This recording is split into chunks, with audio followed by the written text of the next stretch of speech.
we're here to celebrate some very special people. And I was sitting here thinking about the first book I wrote. In the first page, I told a story that I had heard about when Franklin Delano Roosevelt died. And people lined up for a long distance to file into the Capitol to pay respects to the late president.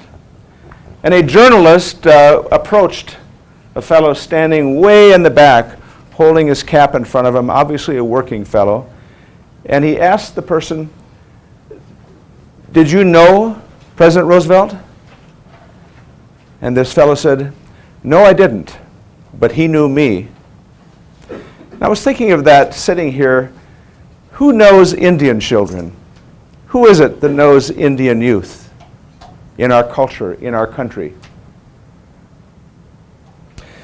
You know, these 5 are called Champions for Change, and they are here because they were nominated by tribal governments as doing extraordinary things. I think it's pretty remarkable. I'm very interested in putting a spotlight on the problems and fixing them.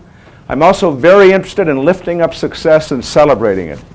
And that's what we're doing with this part of our program, Champions for Change. One of these young folks have put 15,000 books in the hands of little kids to read. Is that a big deal? I think it is. Boy, that's something to celebrate. One of these young folks here started something called Tattoo. No, he wasn't celebrating Justin Bieber's body art. It is Teens Against Tobacco Use. That's what Tattoo is to one of these folks. Others are doing all kinds of self-awareness work on obesity and other issues and teaching little children. You'll hear their stories in just a moment. But we're going to celebrate success today, even as we understand that Native American youth too often have been left behind. They confront very serious problems. So the question is, who knows them? We do. We do in this room.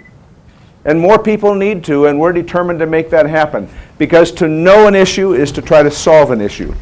I want to thank Jody for being here today, and I want to thank Elliot and the Aspen Institute. We're enormously proud to be here. And I just want to say that it is my passion to go to bed at night and at least think about, in this day, I've tried to do something that helps someone. I've tried to do something that will improve someone's lives.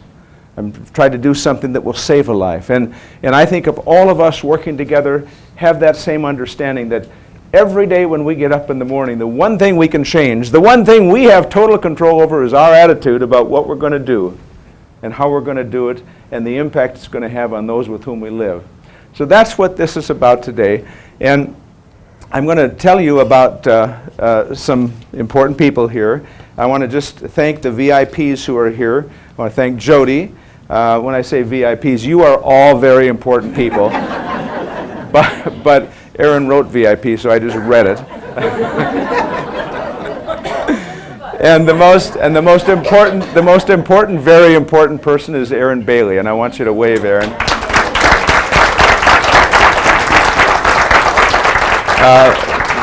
Very quickly, Bill Mendoza, White House Education, is with us. Bill, thank you for being with us. Mike Black, Bureau of Indian Affairs, thank you for being with us. Dr. Susan Carroll, the Indian Health Service, and we thank her for being with us. Rexley Jim, the Navajo tribe, a tribal leader, is with us. We have a lot of very important people. By the way, 2 young people from last year's Champions for Change program are here. Vance Homegun. Vance, where are you? And hanging up someone's coat, you say there. All right. Sarah Schilling. Sarah must be out in the room as well. But at any rate, this is a program that I feel very strongly about, and the fact that you are sharing this lunch hour with us and are going to hear something from these young folks is really important. In just a moment, I'm also going to, after we provide recognition to the 5, I'm going to introduce Sam McCracken, who will say a few words as well. And then Sam and I are going to interview these folks, and we're We're going to have a good time. Sam McCracken is a Native American and an extraordinary man, an executive with Nike Corporation that has his own N7 program that he created and he runs at Nike that is very important. So let me, if you don't mind, go through some descriptions of what these 5 are about. We found them all around the country, although I have to admit we found one in North Dakota. And I promise you there is not a guaranteed North Dakota slot in Champions for Change, but we did. And that's Danielle Finn, Standing Rock Sioux Tribe, Bismarck, North Dakota. Now, she is a positive role model who volunteers as an after-school tutor. She teaches 30 kindergarten students, serves as a dance teacher in her spare time. In addition to volunteering in her community, she serves as the only Native American representative on the Mid-Dakota Teen Clinic Advisory Board to help solve health issues impacting Native American youth. She's an extraordinary young woman. We really are pleased you're here, and this is a champion for change.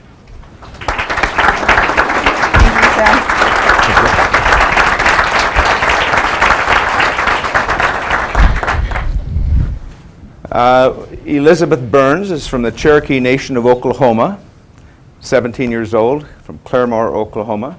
She's the current president of the Cherokee Nation Tribal Youth Council and has served as a mentor to youth on her reservation who've struggled with obesity, self-acceptance, nutrition, and eating disorders.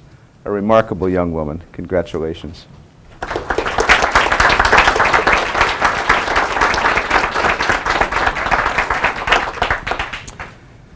William Lucero. William is from the Lummi Nation, 17 years of age, from Firdale, Washington. He's the leader of the Lummi Nation Tattoo, that is Teens Against Tobacco Use. He works in his community on those issues, informing youth and their parents about the hazards of smoking. By educating his peers, William believes that youth will have the ability to become positive enforcement for parents who want to stop smoking as well. What a great thing for a teenager to do. Congratulations.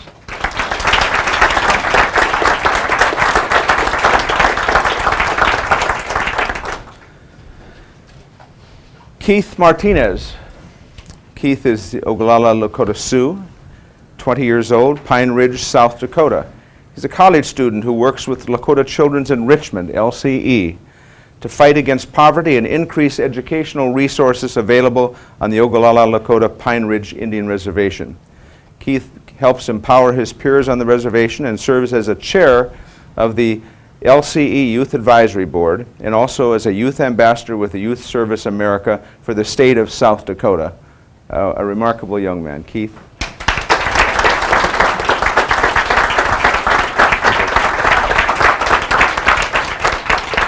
And finally, Lauren McClester Davies, Oneida Tribe of Wisconsin, 16 years of age. Hometown is De Pere, Wisconsin. She co-founded First Book, Greater Green Bay, a nonprofit organization that provides books to children in need. By fundraising and by asking for donations, Lauren has successfully put over 15,000 new books into the hands of children in need within the Greater Green Bay area. What a record. Congratulations.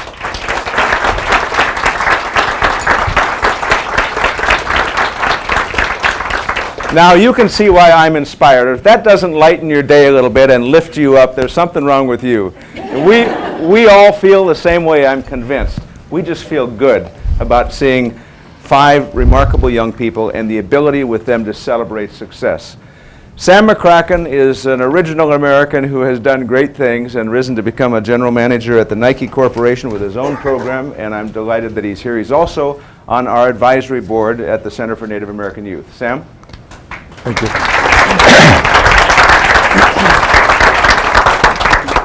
Byron, thanks for having me today, and more importantly, thank you for inviting me to participate as a board member and share your vision around inspiring Native youth to follow their vision and dreams.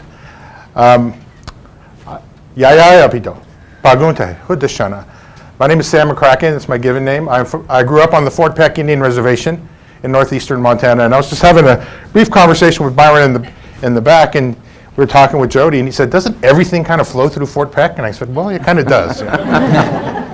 But there are lots of connections back there. But what I would like to do is, share a little bit of my story, but then I'm going to actually have a message for these young champions who are going to inspire all of us as you hear their story.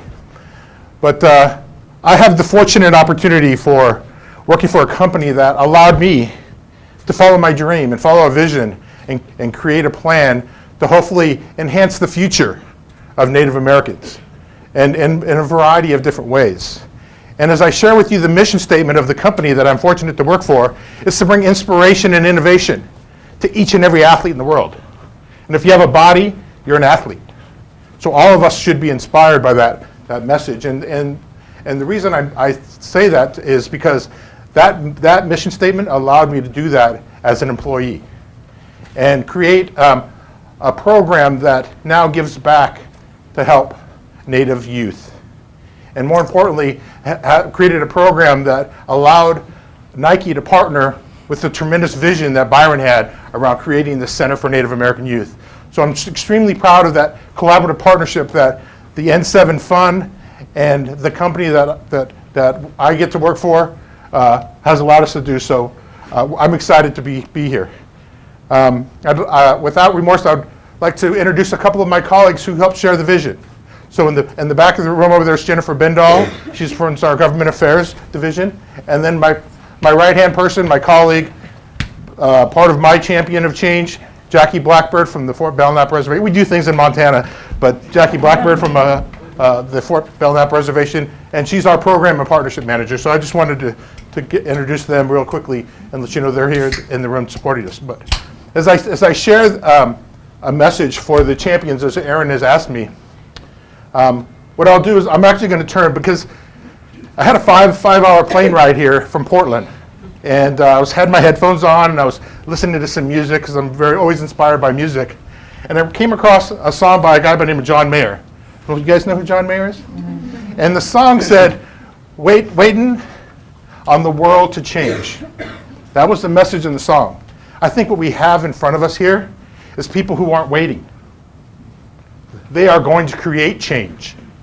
And so I immediately thought of you guys as I was listening to that, as I'm preparing my comments and my thoughts today, that you aren't waiting for the world to change. You are creating change through your passion, your vision, and your message that you're going to send to these folks. And what my one message would be as an entrepreneur for a major corporation is never pass down the opportunity to do something. Don't be fearful. Because the only thing that you're going to hear that might be something that might be fearful is no. And if that's the worst thing you hear, then it's a good day. So with that, I'm going to turn it over to Byron and myself. I shared that message with them, and we're going to let you guys hear from them because it's about them today. So congratulations to each one of you, and I'm glad that Nike N7 and the N7 Fund can participate in your lives. Thank you, Sam.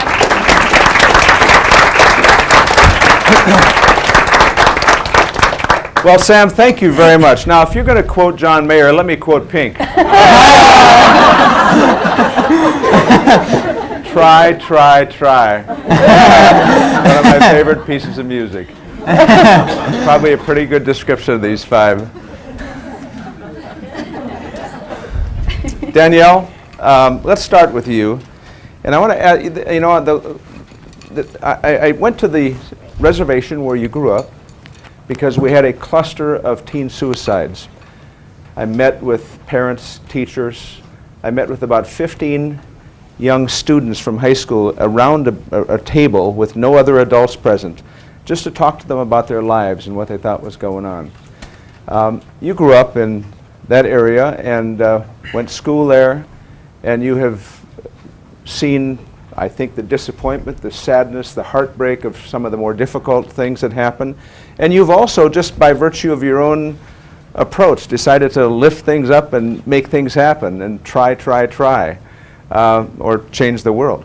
So tell us about your perspective now coming from the reservation. You're now working outside of the reservation. Why don't you describe your perspective of things? Okay. At first, it was pretty difficult. I mean, it's really sad because you see relatives struggle.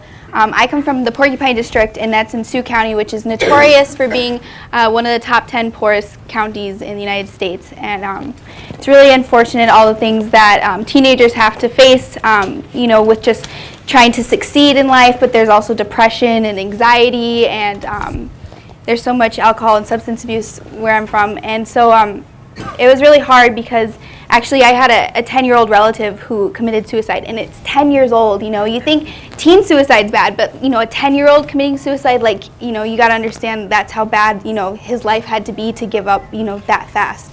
And so it's definitely an adjustment when you come off the reservation. I went to school off the reservation. I was really lucky to go to college in Minot. And so it gives you a deeper understanding of appreciating life and getting to know people sooner and quicker, so that way they know there's a connection, so you can reach out to them, and so that they know at least that they can contact you if there's ever something that needs to be. And I hope the rest of these guys, if they ever need someone to talk to, I'm always here. So. Thank you. I'm going to ask Sam in just a moment, but William first. At what age did someone first offer you a cigarette? Well, personally, I've never been offered a cigarette. It's just that you living every day, it's like you see someone smoking. You see someone older than you, someone that you look up to as a young child. You see them smoking, but now, and that may cause you to want to smoke because they're doing it. But sometimes you ask the question, why do people smoke? It really varies on the type of person. It's like you might want to follow in someone's footsteps, or you just want to relieve stress. Maybe it's the environment you've grown up in. Peer pressure is a big one. You see like all these other kids doing it, and then it's like, well, if they're going to do it, then why don't I do it? But honestly, I've never wanted to smoke. I've never wanted to go down that path.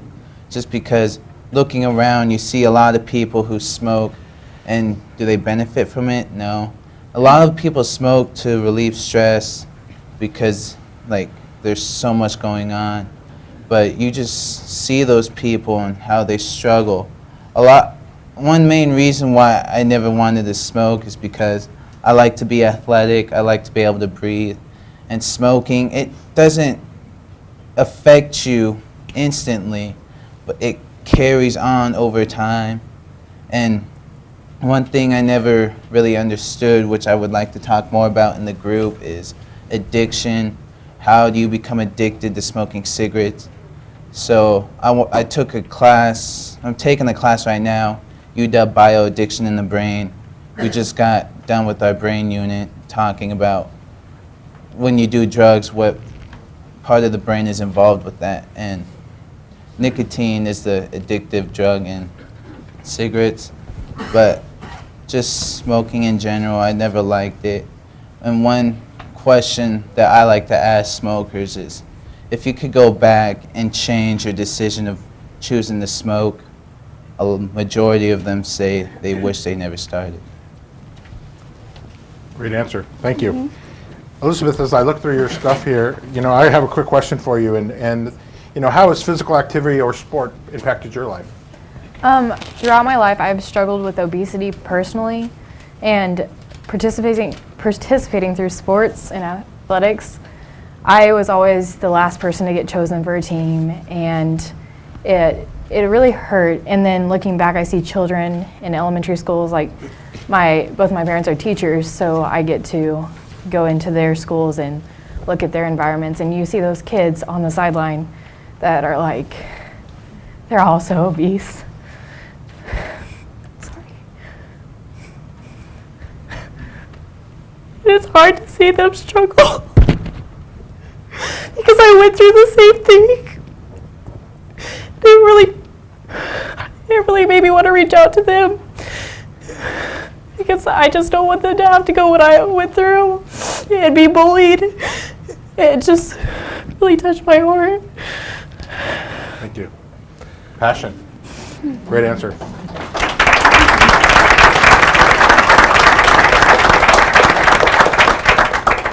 And that's, I mean, it's always the inspiration that when someone feels so passionately about something, it can just really kind of wear you down, and you decide, this is just awful. I'm just going to have to kind of wallow in this disappointment and anger and so on. Or you can go out and say, I'm going to change some things here. I'm going to make a difference in people's lives. And I think the issues that you've chosen to make a difference in people's lives on are really important issues. I've seen the same things that you've seen, and so good for you.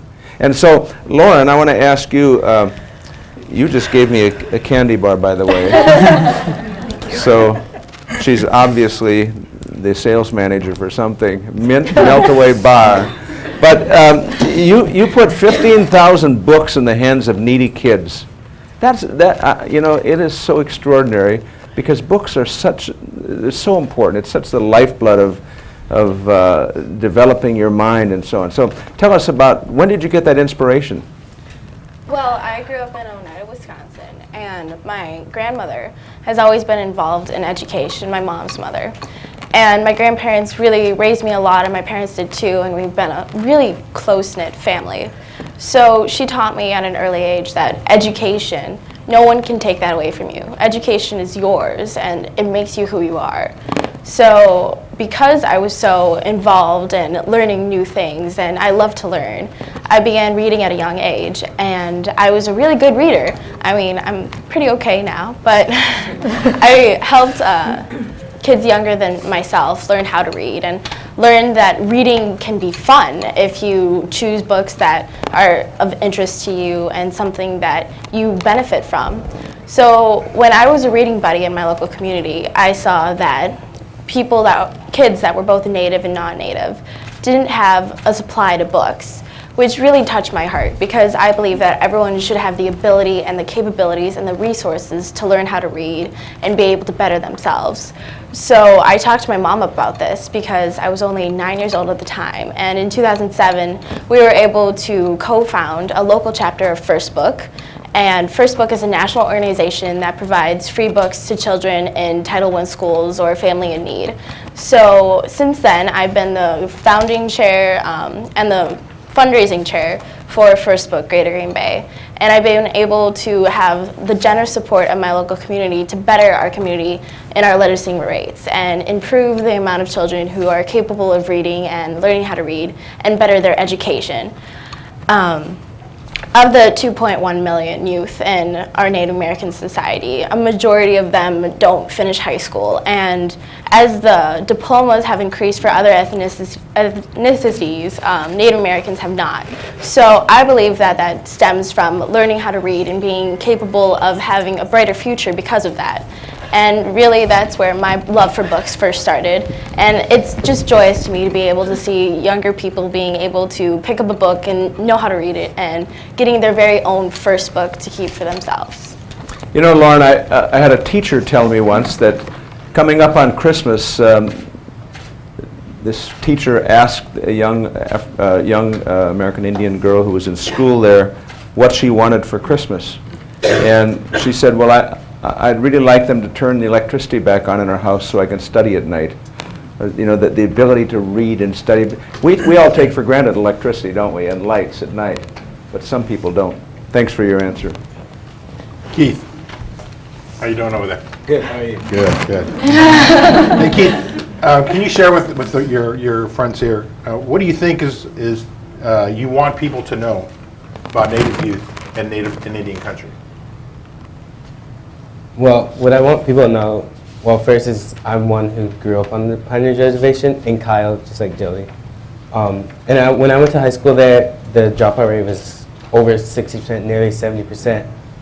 And an example is my freshman class, it started out with 150 students, and by the spring of my sophomore year, there were only 72 of us remaining.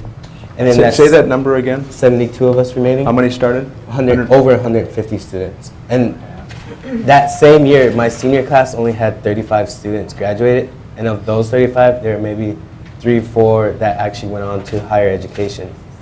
But I knew that I was always one of the ones who wanted to go into higher education, and that's when opportunity presented itself, was during my sophomore year when I read these numbers and I was surprised.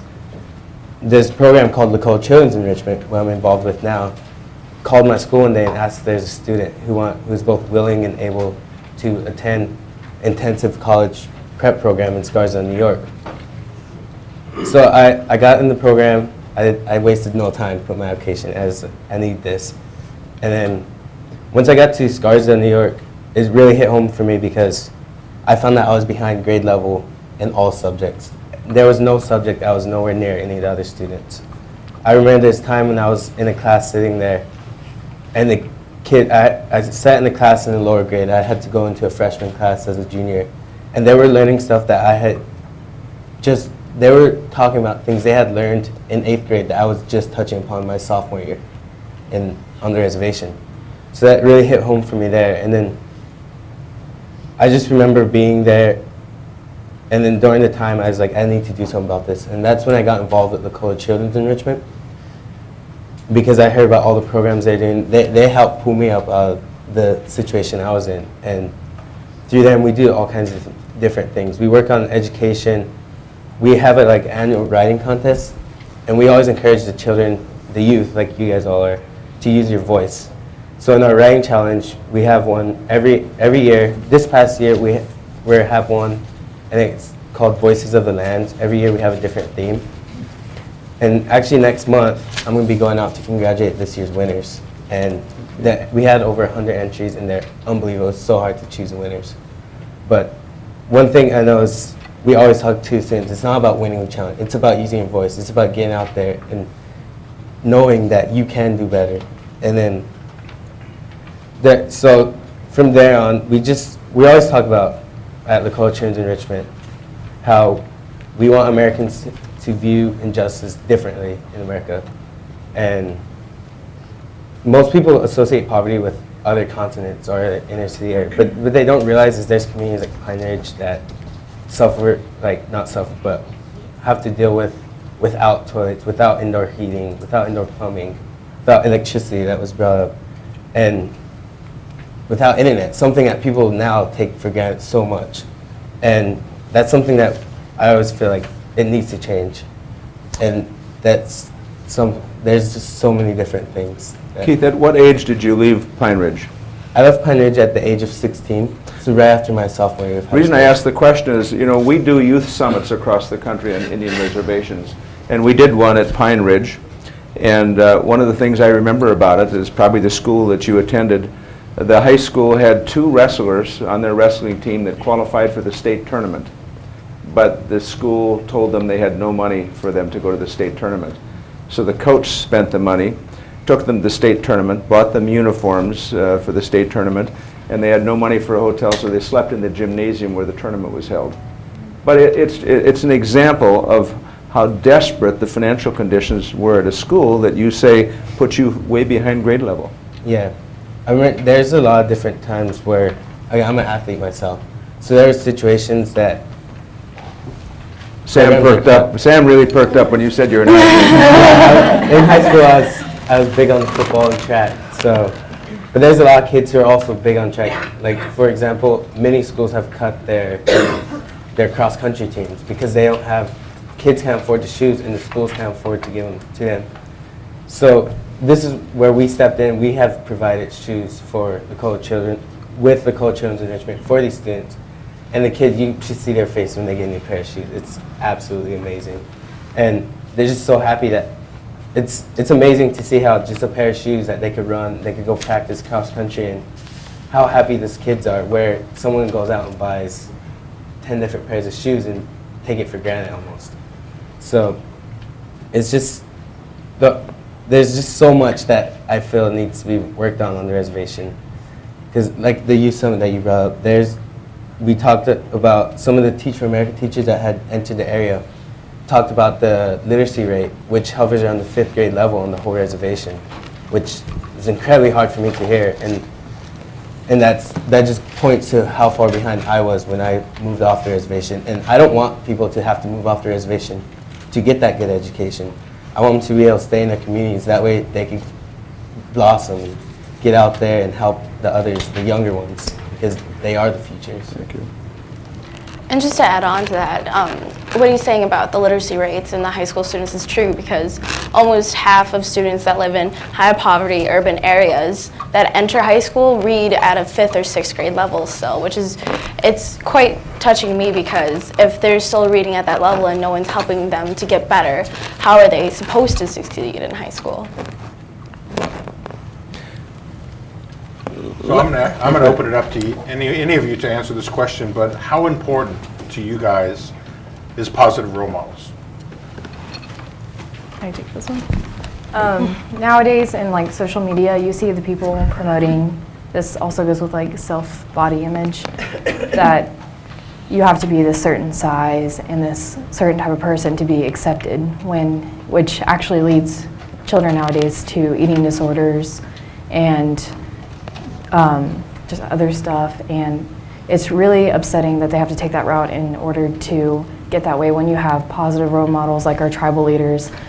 And my mentor, Kara Cowan Watts, she really showed me, she was a really positive role model that you can achieve whatever you want throughout your leadership, devotion, and it really turns kids' lives around from, oh, I'm not going to accomplish anything in life, to I really can be someone.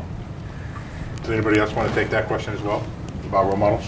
Well, I think it's important that we have our own Native American youth role models as well as elders in our own communities to be able to show us that there are different ways to live life, and the benefits of living a full life and giving back to our community is what I've been taught. So I know that having this program like Champion for Change, be able to show other Native American people that could be struggling with depression or eating problems or any other sort of mental or physical capacities where they feel like they're not good enough, it's important to show them that there are people like us that are trying to change it and that there is a better future ahead.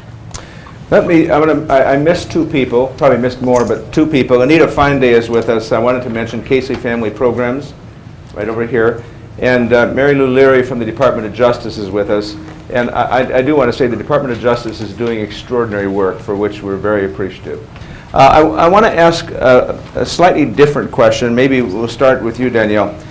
The statistic that you described, 150 kids starting school and then 75 remaining or so, it talks about an unbelievable dropout problem, and that affects the rest of their entire lives, of a substantial part of the Indian children population. So have you seen that in your own experience, and how do we address it? I mean, what do you think the elements are that cause that very, very high dropout rate?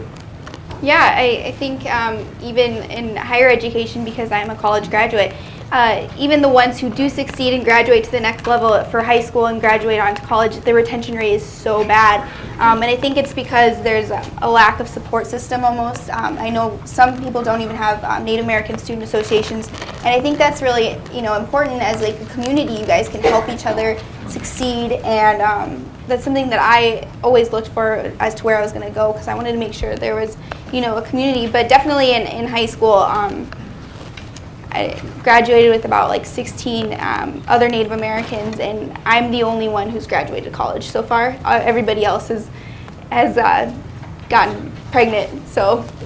Well, let me not the boys. No, not the boys. He did their job already. Yeah, they got everybody else It's not as if they're not responsible. Yeah. Make that point. But that is, every racial and ethnic group in this country has improved its high school graduation rates, with the exception of Indians, Native Americans. And so there's something going on here that's very troublesome, and it kind of begs the question, so you just described your class, and yet you somehow got up and out of that and went to Minot, North Dakota to college, got a degree, and now you're working for a senator. And so how is it that you did that and others didn't? What are the elements of that, do you think? Good support system. My mother and father would have kicked my butt if I didn't do anything. They were really hard, but I think that really worked. And just my community in general, I have a very supportive tribe. They helped fund me through scholarship. If I needed anything, I could always go to them and say, hey, I need help with housing, and they would help me. And so I think that really is a big factor. I also think it's a factor because my parents are both educated, and so for people who doesn't come from educated families, I think it's harder for them to appreciate the value of education. And so like Lauren said, I guess, kind of, my grandparents used to say, like, everything can be taken away from you in life, your land, your home, your children, but the one thing they can't take is your knowledge. And so that's kind of what pushed me. I knew I had to succeed for all of the kids underneath me, my cousins. Ben Franklin once said, when you put your purse in your head, no one can steal it. Talking about investment in education. Yeah, I just wanted to add on to that. I think that one of the main things is building a foundation. And like a lot of the schools are kind of just passing the students on because they don't have the resources. They're not teaching the students. Like, we talked about this in one of our meetings earlier this week, that there's a lot of programs out there that offer scholarships for post-secondary. Like myself, I went out and searched for scholarships for the Gates Millennium Scholarship and the Presidential Scholarship. But if I didn't had received that foundation I did at Scarsdale, it would have been a lot harder for me now in college to pass my classes, to even have that motivation to study at night or during the day. So I just think we have to do something about the school system. Like, I don't think there's enough going into that. There's not enough, like even the retention rate of teachers on the reservation where I'm from is like 8 times the national average. It's really bad. Like, I don't understand how it could be so. Well, William, what about the notion of being cool in school, right? When you started deciding, all right, I'm going to witness against smoking and I'm going to start a program and so on, were there some of the other kids that smoked and appeared to have fun? Probably if the kids are going to wash out of school, they say, well, you're not very cool, you're no fun. I mean, do you get some of that pushback? Well, it's a lot of like image these days. Like, you have to have the right things. You have to be doing certain stuff. It's like your personal, like your, what's it called? Ambition. No, it's like how people see you. Image. Appearance. There you go. Appearance. It's all about appearance. It's like, okay, so everybody's doing this and everyone's doing that. It's like, so you have that extra, like, you see other people doing it, it's like, why don't I do it? But it's like, do you want to do what everybody else does, or do you just want to be you? It's like, why live life to the extent where you have to do stuff to make other people happy? Why not make yourself happy? Why not have, like, your own determination to be able to do what you want?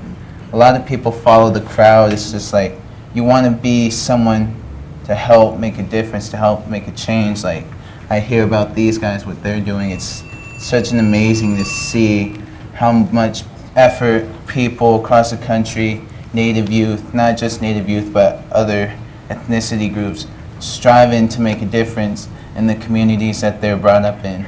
And a lot of it is self-confidence. It's like, with the whole dropout rate, it's like self-confidence. Am I going to be good enough? It's like, because everyone learns at a different pace and they don't obtain the information as easily as others. Like, you're sitting there in the classroom and you have like there's kids that completely understand, like, want to be outstanding and do a lot of homework, a lot of research to be prepared for stuff. And then you have kids sitting there confused, like, just completely lost because the teacher's either going too fast or, but a lot of it is that the students, some students are too scared to ask for help. Honestly, I've been scared to ask my teachers for help because sitting there in class, I don't understand something. I want to raise my hand, but I don't because everyone else seems to understand it, and I don't want to be that kid there that doesn't know what he's doing. It's like, how do you want people to see you? I never really was focused on education. Like, I had a lot going on my freshman, sophomore year. My grades weren't as great as they should have been, but I just got in with the wrong group. Like, I never did anything bad. It's just like the friends I had weren't the friends that I needed. So growing up, I've matured a lot more and realized the importance of education and to be a role model You just want to be able to showcase to other people that you have the abilities to succeed in life. Like, what drives you? What motivates you? Honestly, my goal in life is to inspire people, which I've been told by people that I've inspired them. Like, one example, and this was an adult. I went to a Native Youth Conference in San Diego, the Native Wellness Institute, and I performed a song that I wrote in memory of my grandfather who had passed away earlier on in the year. And I wanted to be able to share with people to help them realize that things may come to an end, but it doesn't mean something new cannot begin. So after I performed this, one of the chaperones from one of the other Native youth groups, he walked up to me. He said, "You've inspired me. You've given me a newfound hope for life. I encourage you to keep doing what you're doing. You're an outstanding kid." And just hearing that positive feedback that I can help change someone's life is amazing, honestly. Because, like,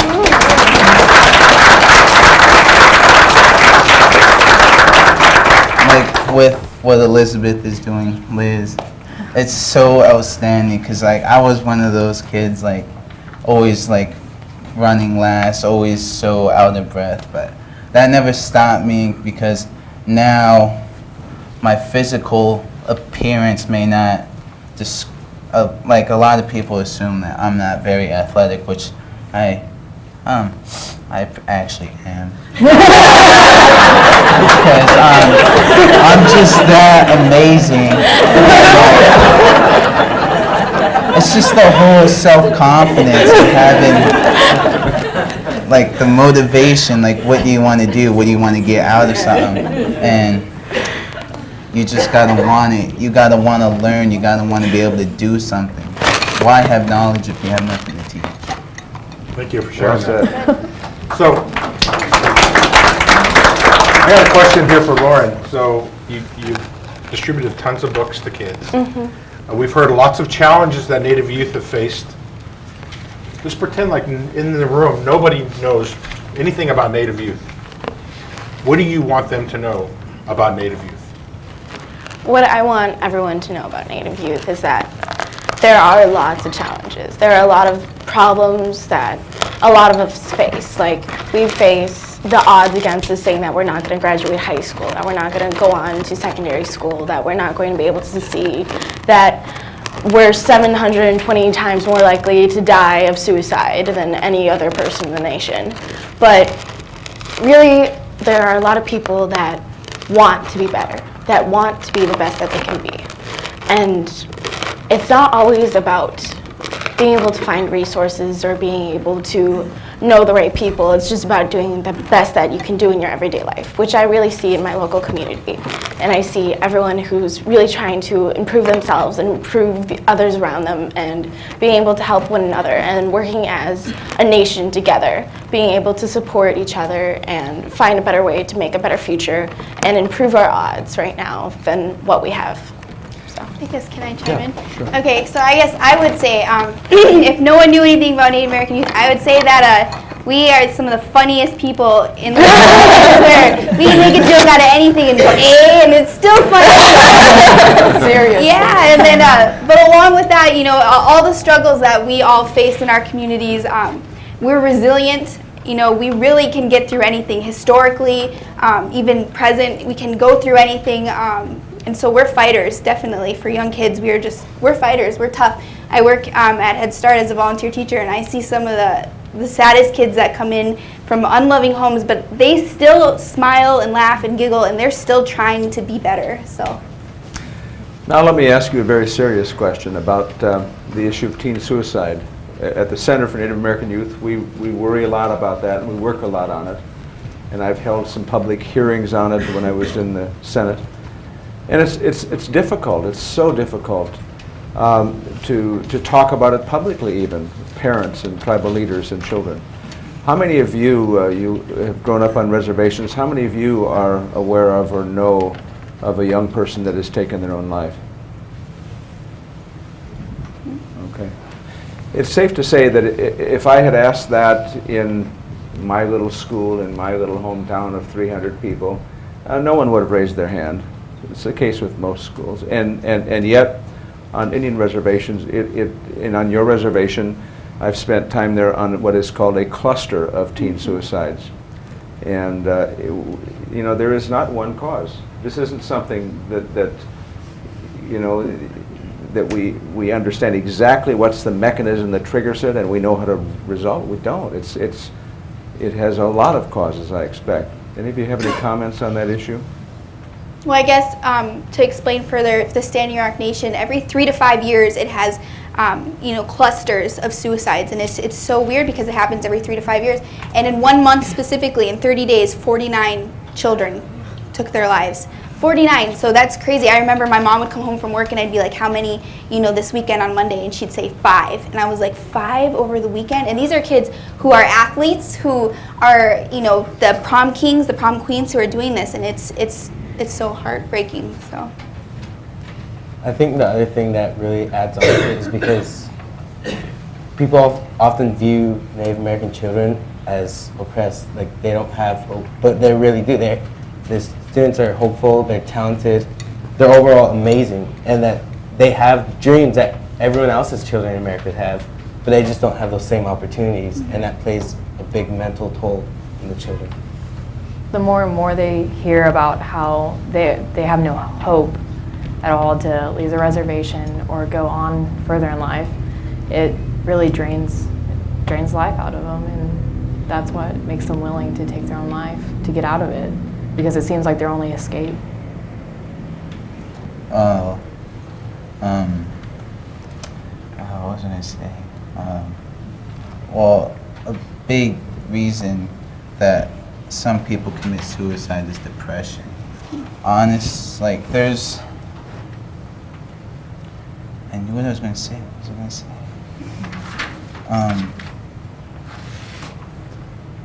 Can you come back to me in All a right. second? Well, I just wanted to get your sense of it because it's a big, big issue, one that we have to address. You know, healthcare, housing, education, all of these issues are issues that affect children in a very significant way, and so. I think it's a huge deal because, you know, suicide in anyone's life, no matter what age, what nationality you are, is a terrible, terrible feat. But particularly because there's such a high percentage of Native American youth that are affected by this, it's heartbreaking because you wonder why those people, what is specifically happening to them. And really, I think it's an overall health issue. Like, if one part of your health is affected, then the rest of the part of your health is affected. And because so many people suffer from diabetes, mental illness, incapacities to be able to reach a higher education, it affects them as a whole.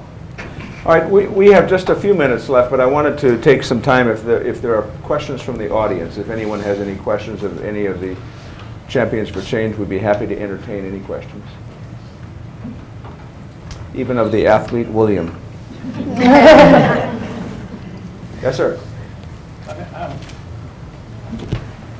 Since athletics has been a part of this conversation this afternoon, you know, I hope you don't mind my resurrecting the whole Redskins naming controversy. And I wondered, for Lauren first, since the Packers are such a major part in Door County society, I wonder if the Oneida community has spoken out on this issue. And for Senator Dorgan, I just wondered if you have ever tried to lobby your former senators and representatives about boycotting Dan Snyder's owner's box, because it's hypocritical that many political figures are supportive of Native American rights, but then sit in the owner's box and cheer that racist football team name. So.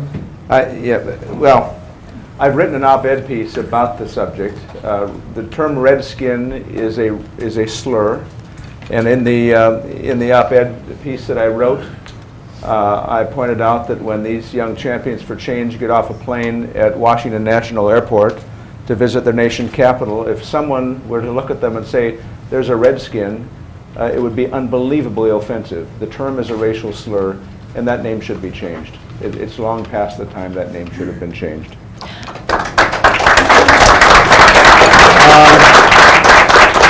Are there other questions? Yes, sir. I'm sorry. Oh, it's fine. In my community, my foundation First Book has been supported by many companies like Saruji's, the wonderful chocolate I gave you, Festival Foods in De Pere, the Lions Club of Green Bay, and the Green Bay Packers. And as of recently, they have given me a quarterback award for my volunteerism. And I've been able to give more money for my foundation, and we just gave away another 3,000 books because of their generous donation, so that makes it 18,000 to date. But the point being is that regardless of how their views affect, I personally believe that Redskins is a racial slur, and it is wrong for them to continue to say it if it affects one person. And if one person is being insulted by it, I believe that we should not use it, regardless of how I feel or how my tribe feels, which I could not tell you because I'm an individual.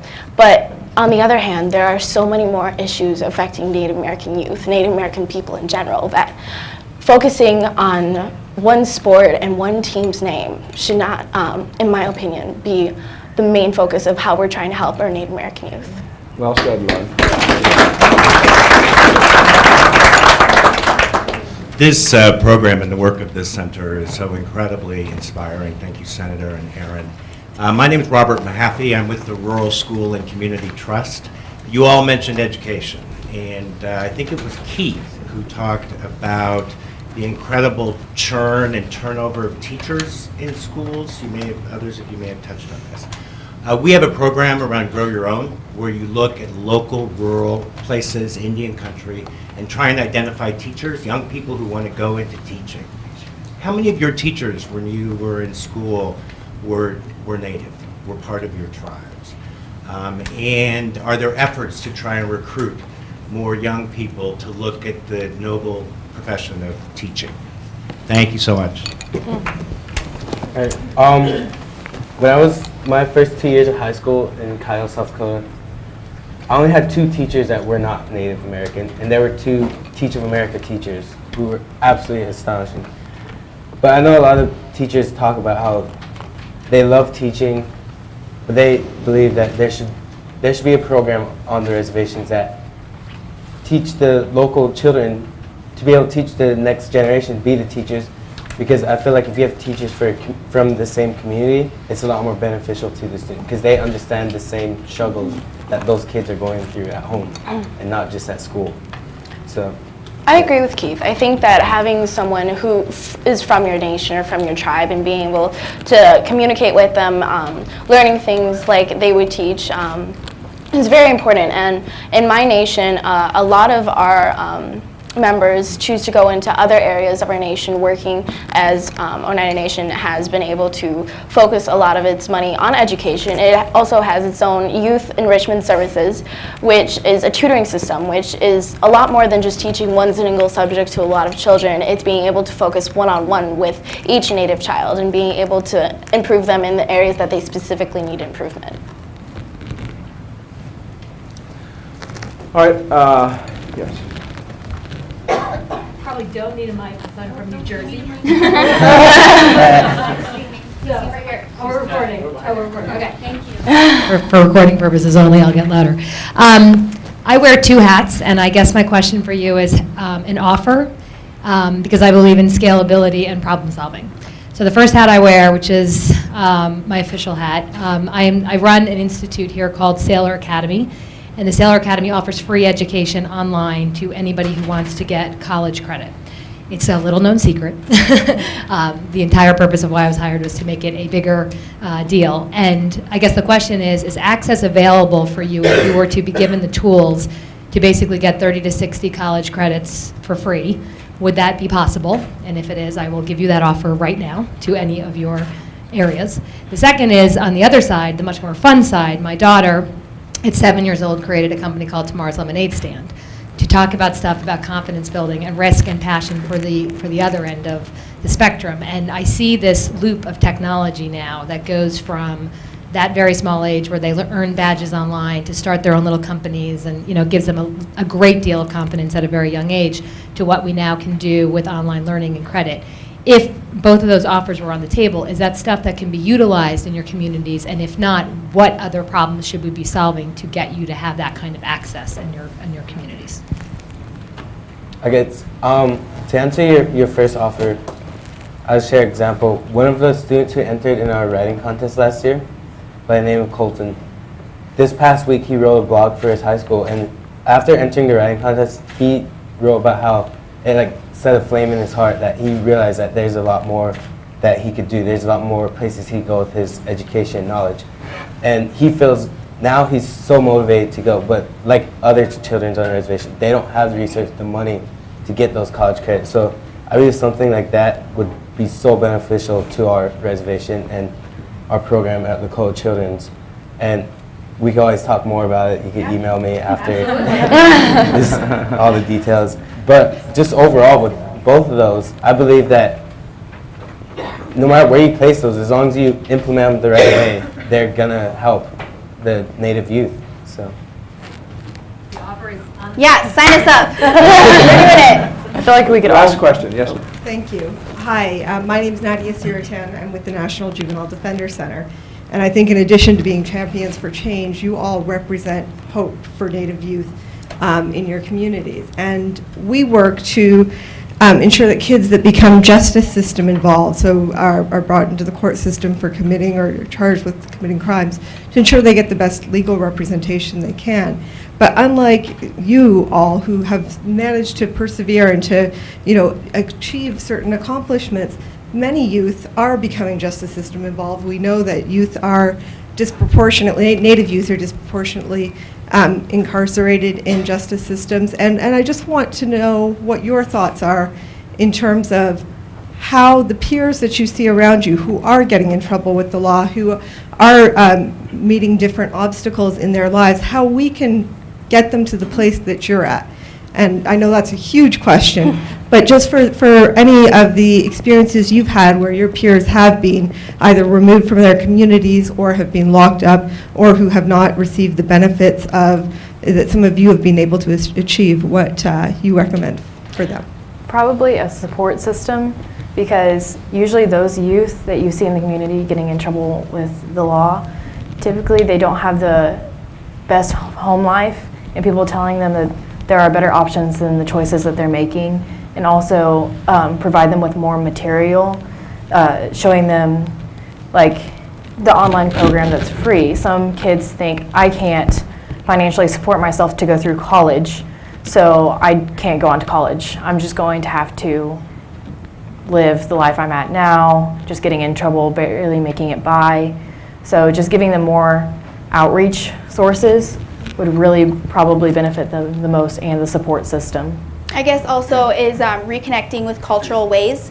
If you go back historically, they didn't, do bad things for reasons. There were, we thanked the Creator, we did things spiritually. So if you connect them to their culture, it kind of gives them balance, and it helps them understand who they are, where they come from, and where to go in the future and why. One more thing going off that, I would just say, if I had to give a message to the children, I would say you just gotta surround yourself with positive people and realize there's a lot more people out there, like everyone here, that care a lot more about their future than they may realize. And joining programs like a support system, or like the children who joined our youth advisory board, they have shined so much since they joined. We have one kid who actually last night just got notified that they got a Disney grant to host the youth summit for health and wellness this April. So with me and the kids, they have to surround themselves with positive people. And if there's someone out there telling them education isn't that cool, or smoking is cool, and you have to go do this even though it's breaking the law, I just say those aren't your true friends. They're not the ones who are going to be there for you in the future. And I was just going to say how Liz, how you were talking about earlier, if they feel helpless and that there is no hope for them to have a better future, they need to be surrounded with positive people, people that are going to give them positive feedback and improve them in ways that are applicable to them, being able to say that these are the tools that are going to get you there, and I know you can do it. Let me, as we conclude, I've introduced Erin Bailey over there, who's the director of our Center for Native American Youth. Josie Rafaelito is right back there, and Josie is from a reservation in New Mexico. Ryan Ward, Ryan is where? Ryan works with us. He's from a reservation in California. Amber Richardson. Amber is where? Okay, and Nicole Macias from New Mexico. So that's who allows us to run an organization on a daily basis, and I just deeply appreciate their work. And so I started with the question of who knows Indian children, and I answered it early on. We know Indian children, at least we know them better as a result of seeing some extraordinary young people. It wouldn't matter where you were today having lunch.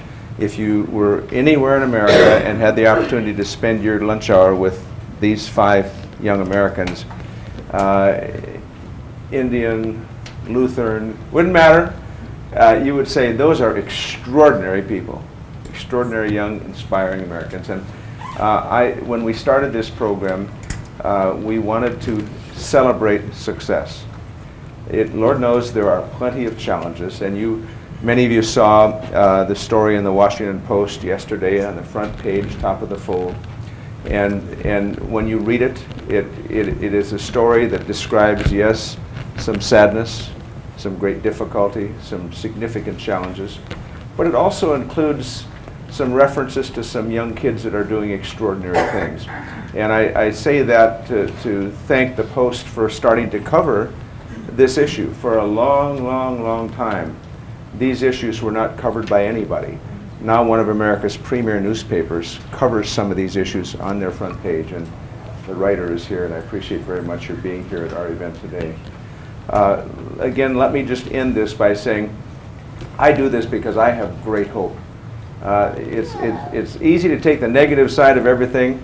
It's a little more difficult to be a builder, but you all came today at your lunch hour to be a part of this, just as Sam and I did, because we want to build better lives. We want to tell people that there's no such thing as being hopeless and helpless. We're on the watch, and we're determined to try to make some change in a very, very positive way. And for me, it's try, and for Sam, it's, what was it? John Mayer? Waiting on the world to change. Waiting on the world to change. But both work just as well. And to you 5, I want to tell you how inspired I am about you and your lives. And I know that, you know what, you're so young. Jody described herself as a grandfather, and as she said that, I thought, well, then I must be in the Stone Age somewhere. Jody would be a grandmother. But your lives are just starting, and everything is possible for you. And the start you have is something that gives all of us great inspiration and great hope. So thank you very much, and God bless you.